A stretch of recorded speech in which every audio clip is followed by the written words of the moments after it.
This highlight package is brought to you by the Comfort Inn Waterloo and the Radisson Hotel Kitchener-Waterloo, official host hotel of the Golden Hawks.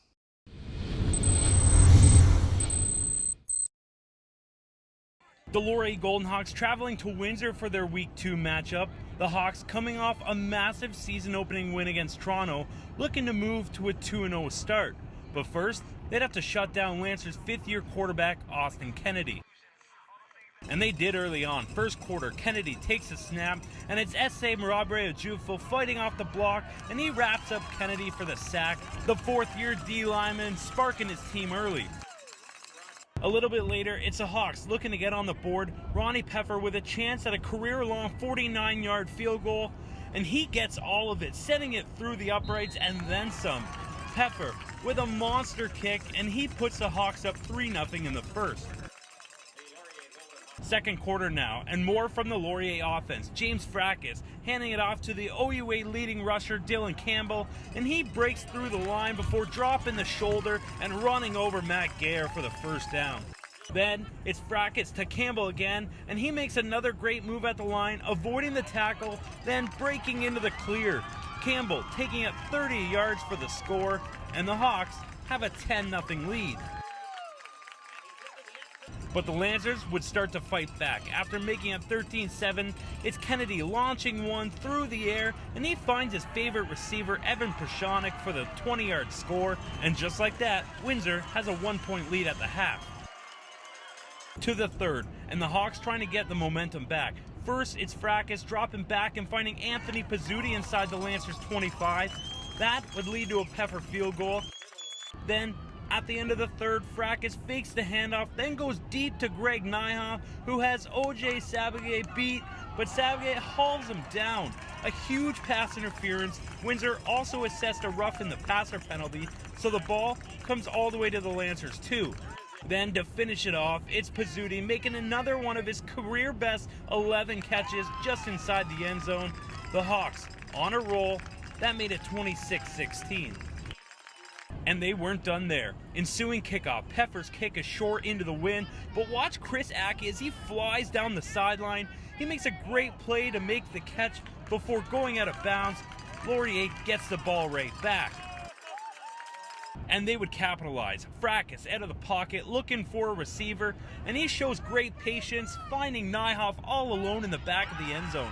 The Hawks, with 20 unanswered points, made a 33-16 lead. But this game was far from over. Over 10 minutes to go, Kennedy goes back to his number one, Pashonik, and the fifth-year receiver finds a hole and takes it deep into Laurier territory. A 35-yard play that would eventually lead to a 1-yard touchdown by Nick Vincent, and the Lancers begin to chip away. Next possession, Windsor with it on second and long. Kennedy under pressure. He manages to scramble and avoid multiple Hawks before firing one to Dylan Whitfield in the red zone. That's a first down. Then, very next play, Kennedy looking like his old self, calling his own number and taking it for the 7-yard touchdown. The fifth-year quarterback bringing his team back. It's now 33-30. And things went from bad to worse for the Hawks. Fracas taking the snap and dishing the short pass to Campbell on the far side, but Campbell gets stripped of the ball on the tackle, and the Lancers would recover. A tough break for the Hawks.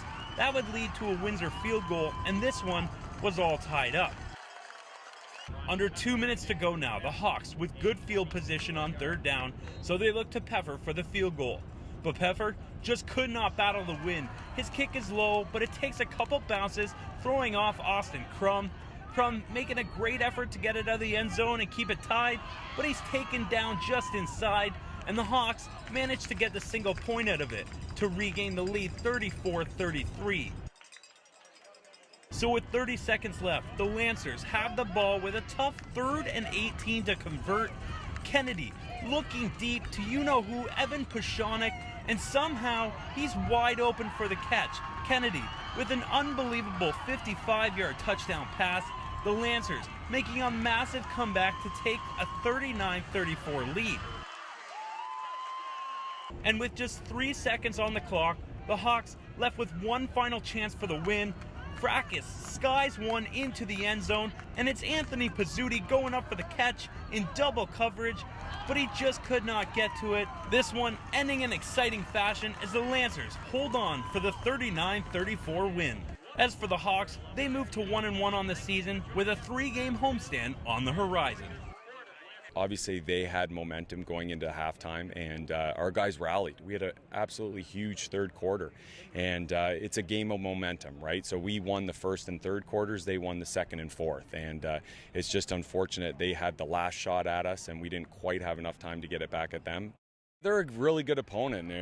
They've been in the playoffs the last 3 years, and they're a playoff quality team.